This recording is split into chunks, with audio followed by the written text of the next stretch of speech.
Magandang buhay! Today's episode, isang simpleng ulam at napakadaling lutuin.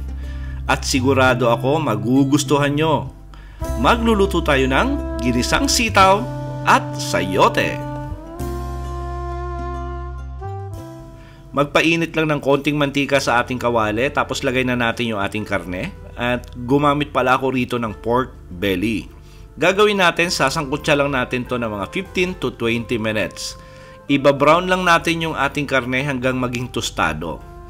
At itong proseso na to ay lalo pang mag-i-enhance doon sa lasa ng ating niluluto. Lalo na pag nagigisa tayo.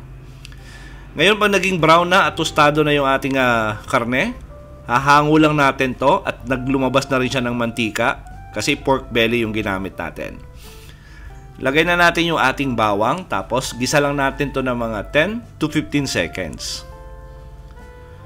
Tapos pwede na natin isunod yung ating sibuyas. At yung sibuyas natin, hiniwa lang natin ng maninipis. Igigisa lang natin to hanggang lumabas yung bango ng ating sibuyas at maging translucent yung appearance nito. Siguro mga 1 minuto.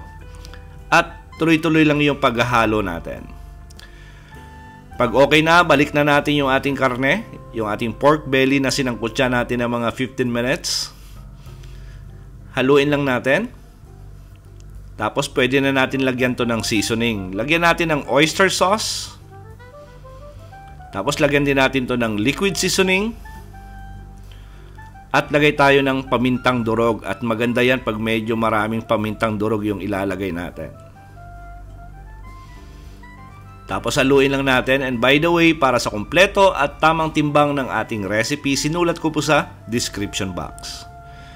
Lagyan lang natin to ng 1 basong tubig. Ngayon depende po yan sa inyo. Kung gusto nyo na medyo masabaw yung ginisang sitaw at sayote nyo, dagdag na lang kayo ng tubig. At tinakpan lang natin ng mga another 15 minutes para lumambot yung karne natin. Pwede na natin ilagay yung ating sayote. At yung sayote natin, hiniwa lang natin sa maninipis. Ngayon kung may ibang style pa kayo ng paghihiwa ng sayote, na sa inyo na po yan. Takpan natin for about 10 minutes. After 10 minutes, medyo hindi pa gaano kalambot yung ating sayote, lagay na rin natin yung ating sitaw.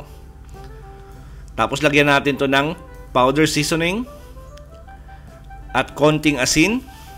Ngayon depende po yan sa inyo kung anong level ng alat yung gusto nyo.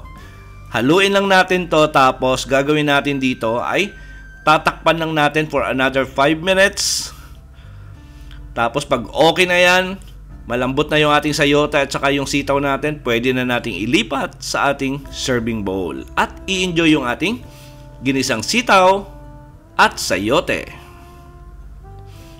At sigurado po ako na gusto niyo yung recipe natin sa araw na to. Please like and share this video. At kung bago kayo sa ating kusina, please don't forget to subscribe at pindutin yung notification bell para updated kayo sa mga susunod pa nating masasarap na recipe. Salamat sa panonood at ito ang Kusina ni Dan Levy.